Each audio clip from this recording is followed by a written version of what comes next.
Alright, everybody, how are we doing today? So, Reason.com, Free Minds and Free Markets. SCOTUS declines to intervene in lawsuit blaming gunmaker for Sandy Hook massacre.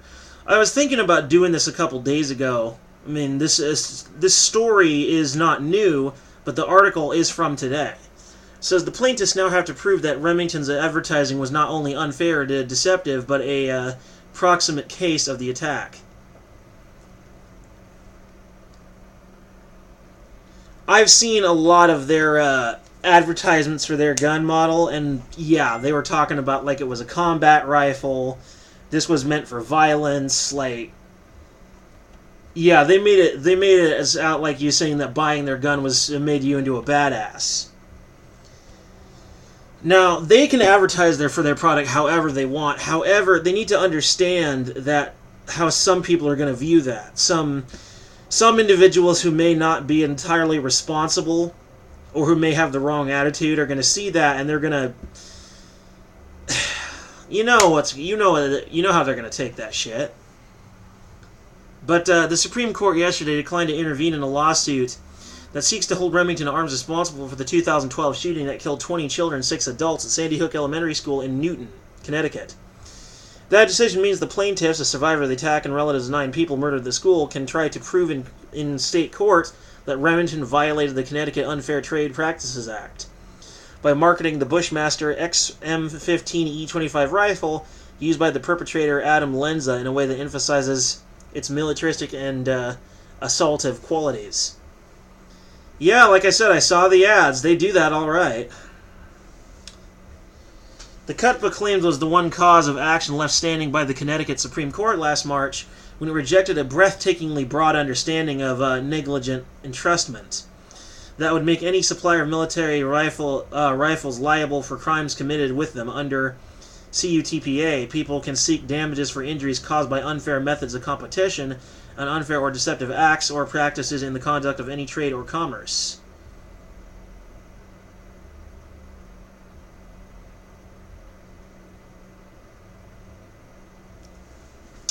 Both theories were attempts to get around the Protection of Lawful Commerce in Arms Act, or PLCAA, in 2005, federal law that generally protects gun manufacturers and distributors from liability for criminal uses of their products. The CUTPA claim is based on one of the exceptions made by the PLCAA, which allows lawsuits alleging that a manufacturer or seller of a qualified product knowingly violated a state or federal statute applicable to the sale or marketing of the product, and the violation was a proximate cause of the harm for which relief is sought. They might have a case here. I hate to say it, but they may very well have a case.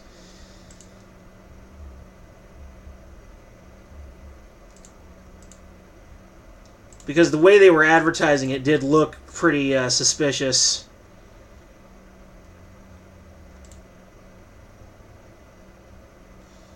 However, you can't really expect a company to understand the motives of all their customers. Nor should they have to keep track of them. So this might be at least somewhat unfair, but it's hard to say for the moment. But the question presented to the U.S. Supreme Court, which it decided not to consider at this point, is whether that exception encompasses alleged violations of broad, generally applicable state statutes like CUTPA. Remington, in brief supporting its position, argued that the phrase statute applicable to the sale or marketing of the product should be read to mean a firearm-specific law.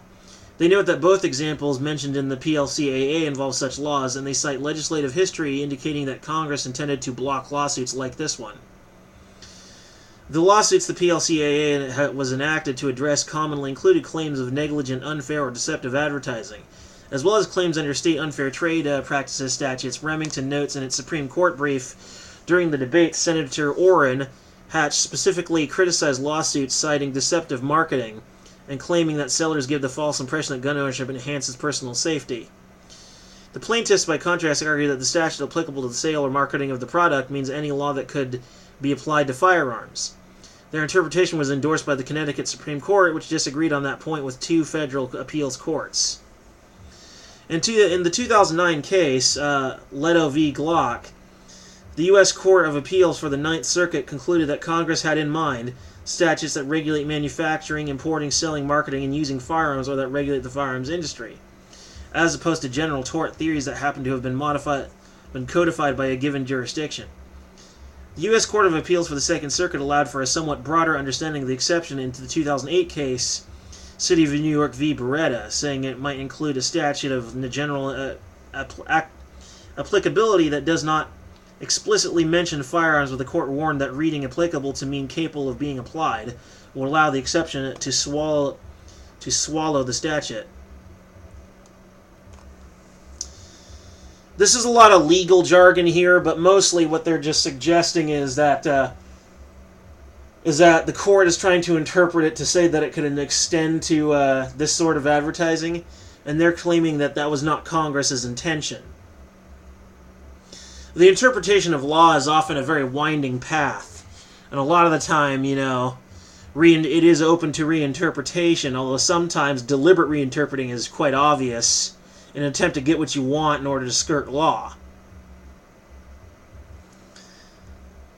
But I don't think any of that's really going on here. I think that they're just trying to punish the company for not being sufficiently conscientious about the people's reception of their advertisements.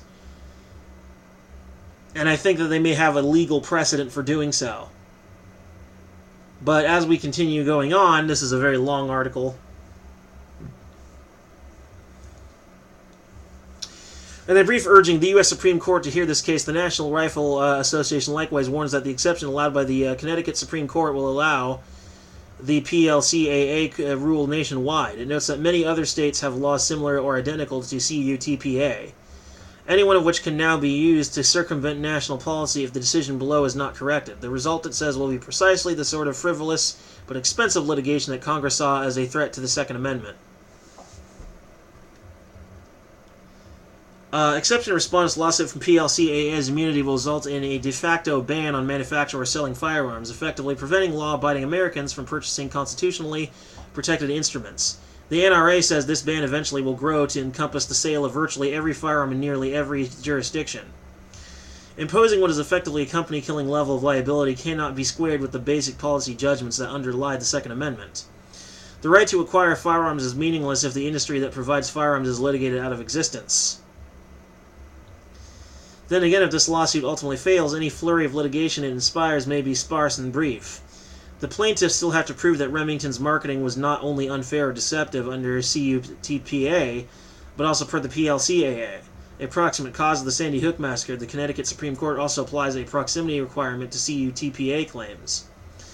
The National Shooting Sports Foundation, an industry group that asked the U.S. Supreme Court to take up this case, notes that the plaintiffs have not offered any evidence that Lanza or his mother, who bought the rifle he used, was influenced in any way by any advertisement, let alone that advertising participated the mass shooting or made it deadlier. As the Connecticut Supreme Court itself observed, while allowing the lawsuit to proceed, proving such a causal link at trial may prove to be a Herculean task. Indeed, it would be very difficult to prove any sort of connection. While you could in general say that their advertising, which suggested that owning the rifle made you into a badass, or that suggesting that it was a combat rifle and it was very dangerous, might appeal to someone looking to commit an act of violence. But if you cannot prove a direct connection, then you don't have a case. As to whether or not such a legislation against Remington could end up into like a slippery slope or a snowball down a mountain, rather, is debatable. A lot of people like to think that the slippery slope is a fallacy just because, well, look, here's the truth of it.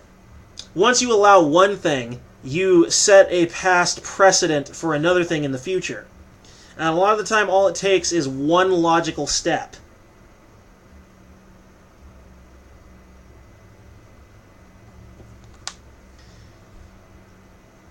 One logical step or one stretch of logic, and you can use that past precedent to make something else okay.